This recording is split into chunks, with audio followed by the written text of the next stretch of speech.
Corona पीड़ितों की दास्तां पेश करता पद्मश्री आचार्य कौलक्लूरी इनाक द्वारा रचित प्रवास उपन्यास में आपका स्वागत है। राहुल राम का अच्छा मित्र है। एक बिल्डर के पास उसने काफी समय तक काम किया था। इस बीच ही वह अलग हो गया था। दोनों का एक ही गांव है, ससाराम के पास रामपुर। राहुल 4-5 ग्रुपों के साथ निकलना चाहता था, किंतु मिस्त्री होने के नाते कुछ ना कुछ काम रह जाने से शामिल नहीं हो पाया था। रतन ग्रुप के साथ जाने के लिए सभी तैयारियां की थीं, लेकिन अंतिम घड़ी में उसे रुक जाना पड़ा। बिल्डर ने अपार्टमेंट में करंट लगाकर जाने को कहने पर उसकी बात नकार न पाकर काम करने लगा। उसका सारा मन यात्रा पर ही था। वह बताया भी करता था, उसका ध्यान घर की ओर भी गया था। यह बात उसने राम से स्वयं कही थी। उस रात के बीत जाने पर सवेरे निकलने वाले ग्रुप से निकला होता। राहुल एक अच्छा इलेक्ट्रीशियन था। उसके नीचे 25 सहायक और थे।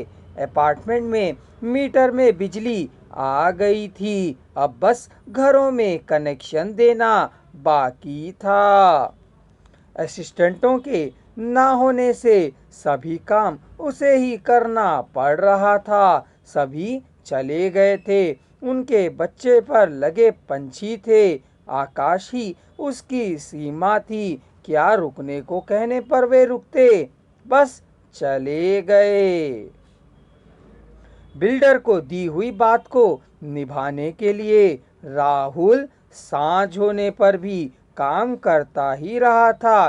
सूर्य की रोशनी कम होने के पहले काम पूरा कर लेना था। घर के अंदर बिजली आ जानी चाहिए थी। बत्तियों को जलना और पंखों को चलना था। सभी काम पूरे हो गए थे। मेन से कनेक्शन देना ही शेष था। करंट की सप्लाई हो जाए तो काफी है। उसने स्विच ऑन किया। टक की ध्वनि आई।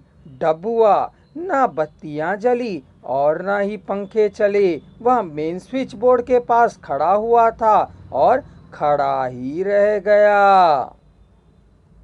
सूर्यास्त हुआ। रात थी।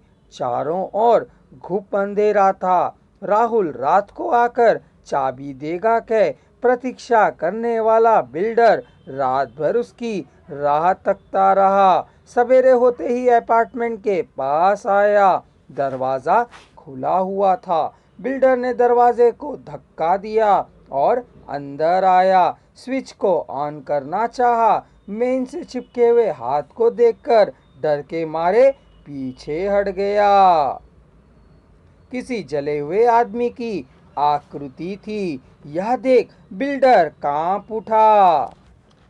सवेरे की रोशनी बढ़ती जा रही थी। बिल्डर ने दरवाजे और खिड़कियों को खोला। सूर्य की क्रांति में व्यक्ति का आकार काला सा जला हुआ स्पष्ट दिखाई दिया। राहुल कह बिल्डर चिल्ला उठा और जमीन पर ढेर सा निढल हो गया।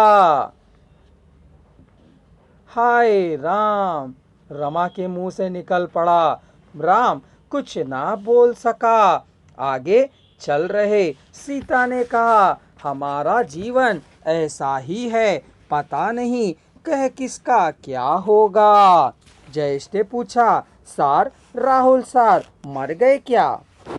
राम ने बच्चे को जोर से छाती से लगा लिया। ससाराम समूह के सभी लोगों के हृदय व्याकुलता से भर गए।